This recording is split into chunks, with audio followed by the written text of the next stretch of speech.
Someone's trying to make a decision, actually a plan to travel, and it looks like they're pointing to the direction we're in, nasaan kayo.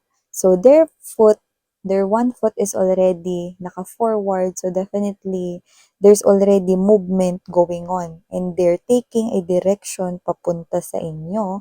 So this could be someone here, no, na possible na nagdadalawang isip, hindi sa pagpunta sa inyo, kundi siguro sa reactions. There could be possible reactions this person here could be expecting from you, but this person here is decidido na. Okay? Na pumunta, lumapit sa inyo. Okay? Yung isa niyang paa ay naka-step forward na. So this person here could be already making a movement. Yan, no? Just take how this resonates. Let's see who this person is. But there's definitely a distance, no? Possible na pwede ring lokasyon yung distance, pero I think yung emotional gap, yung mas evidently yung distance. Let us see who this guy, who this woman here. LGBTQs, of course, welcome din kayo, sweethearts. Let us see. Yung gabi na. Pero ganito yung energy. Diba? So, tingnan natin to, no? Parang this is something here na parang I'm getting na ito yung nagpapabigat ng sitwasyon or ng kanya ritong pakiramdam. From some reason, or for some reason, I mean, this is the energy of the person connecting to you. Yeah, energetically and spiritually. So, let us see what else you need to know from this person's energy. Okay? And what is this plan all about? Okay? Definitely, there's a communication, an adult communication, a big talk. Okay, let us see. Let's go.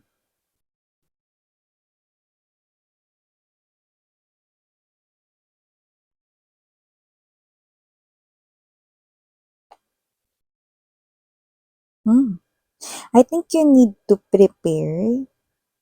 Yeah. Because from the sense of it, the Knight of Wands energy gives me the vibe that this is someone here who played tricks or some kind of games sa inyo noon. But this person here is moving towards your direction. But what I love about your energy, okay, I'm seeing a child, so possible mga babes, no, na posibleng noon, okay, hindi pa kayo as matured as the Empress na ini-embodies ninyo ngayon na energy. So, possible na long time ago, nakakonect mo na tong person na to, no? But you are someone na posibleng weak noon or posibleng klase ng energy, no? Na posibleng may strong attachment, no?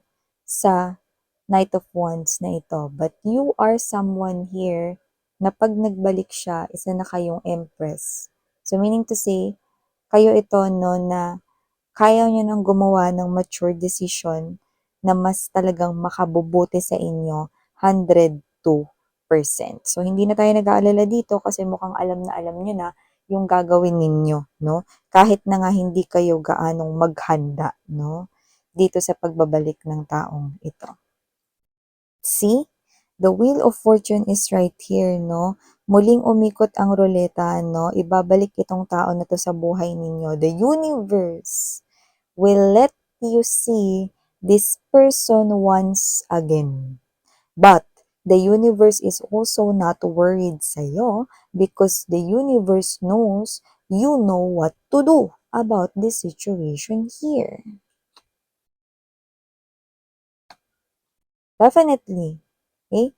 But what I love about this is that the Seven of Swords and the Five of Coins energy are both in reverses position, which means this person coming back who did played tricks or games with you in the past, okay, possible na nagsinungaling siya sa inyo, may deception dito, dinaya niya kayo, stab in the back, this person here abandoned you, and be with someone else na mas syungit yung energy kaysa sa kanya. Yeah, sumama siya sa isang energy na low vibrational.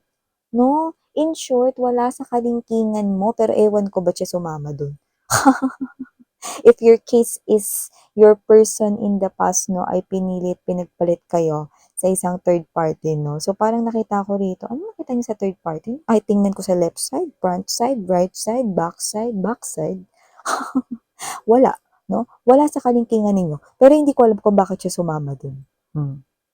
Pero, both are in reverses position. So, meaning to say, noon yon nagawa niyang magsinungaling sa inyo. Noon rin yon nagawa niya rito na iwanan kayo. Okay? Yeah, this is what you're doing. This is your energies. Nine of Wands, Ace of Swords, Eight of Wands. I'm gonna explain it to you later. Let me just, yeah. Well, this is natural, no? The Eight of Coins and there's this Five of Cards, Five of Swords, no? I'm gonna explain these cards, no? Kung anong energies ang gini-give out niyan, no? See, this is this person's energy. Ten of Wands. King of Cups. Six of Coins and then the Queen of Coins.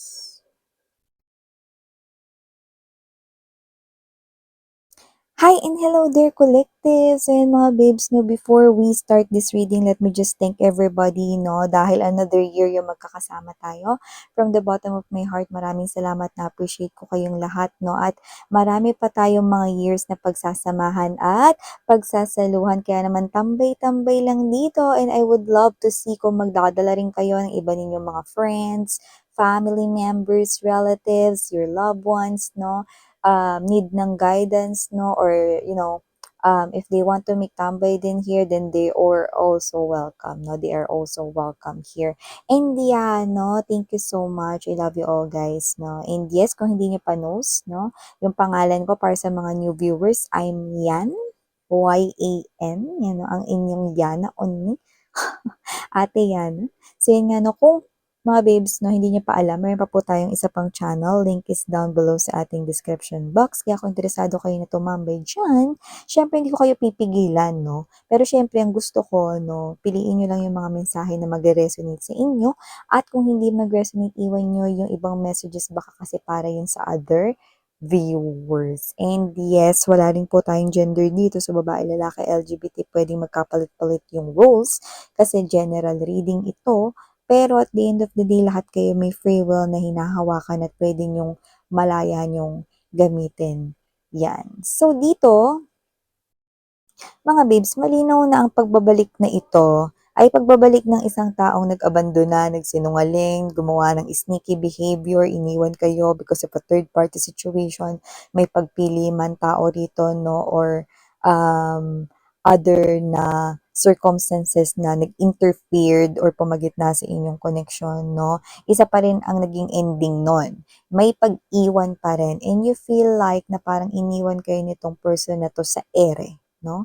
So, this person who left you played some kind of tricks. Yes, there's tricks right here, no, with the Wheel of Fortune. This person, no, ay magbabalik sa buhay mo. Pero ang maganda, you are fully protected. You've got the shield of the universe. Okay? Mas stronger ka na this time. At hindi ko nakikita na masiswayed pa kayo ng person na to, no? Pero, yun nga, sa energy niya, nakita ko rito na dahil reverses position na, yung lahat ng mga negative traits and behaviors na naipakita niya sa inyo noon-noon, no? This person here cannot budge you down. So, whether this is you na kahit bigyan mo siya rito ng chance or bigyan mo siya rito ng pagkakataon, no? Nakikita ko rito na magkakaroon pa rin kayo ng matured decision out of this connection. Yung iba, strongly yes, ex nyo to, pero sa iba naman, possible na walang kinalaman romantically sa inyo. Pero posibleng isa sa mga tao na nanloko, may deception, no? At posibleng nang iwan ng ere sa inyo. So dito, with this Eight of Wands energy, Ace of Swords, and there's this Nine of Wands, you know what that means? Kinakausap mo tong tao na to, no, pero sa isip mo, alam mong wala ka ng tiwala sa kanya. You know what that means? It only means you're talking with this person here because this is you, one, you could be respecting this person here. Kung siya man yung tatay or nanay ng mga anak mo, then you're giving this person respect, no? Or respeto dito, no? Dahil siya yung ama at ina ng mga anak mo kung may mga anak kayo, no? Or you're giving this person here respect as a human being, no? But this is you, yeah, kinakausap mo siya, no? Pero sa loob-loob mo, wala ka ng tiwala sa kanya. Para lang rin smooth flowing ang inyo ritong connection with this person. Kasi ang pangit naman yung lagi kayo nag-aaway, lagi kayo nagbabangayan. No? So this is you. You created this barrier right here. You created this shield, no, protecting you guys from this person. It looks like ikaw to na kasi kilalang kilala ko na tong tao na to. Yan, no? Kahit sabihin niyang nagbago siya dito, hindi pa rin ako naniniwala. Why? Sino ba ang gumawa ng barrier na yan? Walang iba, kundi ang Knight of Wands energy. Ang taong nag-played ng inyong heart, no? Ang tao rito na nanloko sa inyo, ang tao rito gumawa ng hindi maganda sa inyo, sins, mistake, faults. Siya rin naman yung gumawa nun, kaya kayo naging ganyan, 'di ba? It's just that this is you. You're respecting this person right here because meron kayo ditong situation na kinakaharap na kailangan ninyo ng tulungan, no? Kailangan nyo rito ng teamwork. So maybe it is a family matter or this is something here na possible na kailangan ninyong pagtulungan na magawa. Ayan, no? So kung ano man ito, cooperation ang kailangan at hindi mangyayari yung teamwork kung hindi kayo mag-uusap at magsasalita. So, nakikita ko rito may pagtanggap man sa taong ito sa kanyang pagbabalik, pero meron na kayo ritong shield, hanggang dyan ka lang. Yan, o. Hindi ka pwedeng mag-cross ng line. Yan. So, kinakausap mo siya rito because this is you want to show your respect for this person, and at the same time, kinakausap mo lang siya dito dahil kailangan. Yun lang. Okay? Malinaw na malinaw pa rin para sa'yo na hindi mo na siya pwedeng pagkatiwalaan ng pera, ng puso mo, if yung heart mo yung involved dito, no, or with other things. Because you've already seen the true colors of this person in the past and that made you like that, no? So, hindi ka naman nagtatanim dito ng sama ng loob. It's just that the memory that this person here had stilled in your mind is because of his or her wrongdoings in the past. 'Di ba? So, kasalanan rin niya, bakit ka ganyan? 'Di ba? Maybe this person here, inulit-ulit niya yung pagkakamali niya na yun because the Wheel of Fortune, no, indicates repeated mistakes, sins, no, which created this parang first impression to last impression that this person here is a total jerk. 'Di ba? So, yun yung nangyari rito. So, nakita ko rito na nakikipag-cooperate ka lang, no, para magkaroon ng maayos na flow yung mga bagay-bagay. Baka yan ay tungkol sa trabaho, baka naging katrabaho mo siya, or you're working, no, for the sake of your children, if you have children, no. If not, it's okay mga babes, no. It could be other circumstances, no. So, nasasaktan siya rito because with this 8 of Coins energy to the 5 of Swords, parang ang dahilan niya rito is nagbabago naman ako. Pinipilit ko naman ipakita sa'yo na nagbago ako, no? But you're not believing this person right here, no? Pero alam niya po yun. Dahil kasi yun sa kanyang nagawa. That's why hindi siya nagko-complain. That's why hindi siya rito nagre-reklamo. But this is something here na iniisip niya at nagpapabigat, no? Such a burden sa kanyang shoulder. Because yung tiwala, yung nasira, no? So, kahit anong gawin niya rito, hindi niya mabubuo yung tiwala niya yun. It's like a base na nabasag, no? Sa floor, okay? At kahit na pagdikit-dikit mo, tin mo yun ng rugby or bulldog, tipo ko endorser ng bulldog, no? Pag dikit-dikitin mo pa yun ng matibay na glue, you can definitely see the cracks in there. Isn't it? So, there's definitely scars already. There's definitely wounds, no, na naging peklat dito. So, you are talking with this person here kasi kailangan, no? Yun lang. Okay? Out of respect na rin. King of Cups energy, 6 of Coins, and there's this Queen of Pentacles. You will continue to give to this person. You will continue to talk to this person right here, but not anymore the same energy na kagaya nung unang-una bago pa siya nagkamali at inulit-ulit ang kanyang pagkakamali. Okay? So, yung iba, hindi lang yan ex ninyo ha. It could be a family member na paulit-ulit, no, na gumagawa rito ng pagkakamali, no, or whatever. Or it could be a friend, it could be someone who betrayed you, someone in the workplace mo, or someone here near you, no. Pero yun nga, most likely, it's related to your love area. However, this is you. Yeah, sabihin na natin na may feelings pa kayo para sa kanya, pero may mga kondisyones na at may mga barriers na.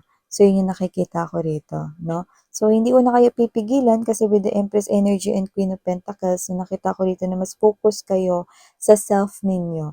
Okay, yung iba in the mid-future, nakikita ko na bibitiwan mo tong tao na to, no? Kasi you will no longer feel that need, no, na mag-connect pa sa kanya. So, I'm seeing energies right here, talagang cutting ties na with this person. There could be possible divorce or annulment dito because of this.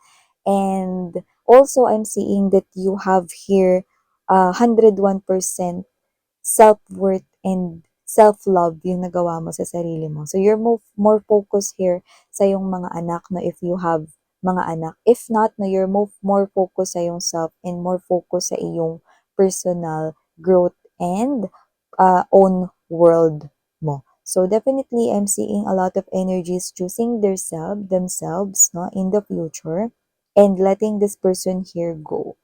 Yeah. Because you will realize that this person here is no longer the person you want na i-include sa inyong bagong mundo. Okay? So, yeah, ito yung mga mensahe nakuha ko here for you guys. No? I'm definitely proud sa inyong progress and improvement. Ang laki na ng nagawa ninyong healing sa sarili ninyo. Nung una, halos hindi kayo makakain. Halos umiiyak na kayo, nagmumukmok, no, at first, no. But sobrang layo na ng healing ninyo. And I'm proud of you because you are now built into someone na parang halos hindi ko na rin makilala. Like, you're totally a new person, but a very, very good version of yourself. So, thank you so much. Again, I'm your Yana Oni. Sarang Heal, Love in Light.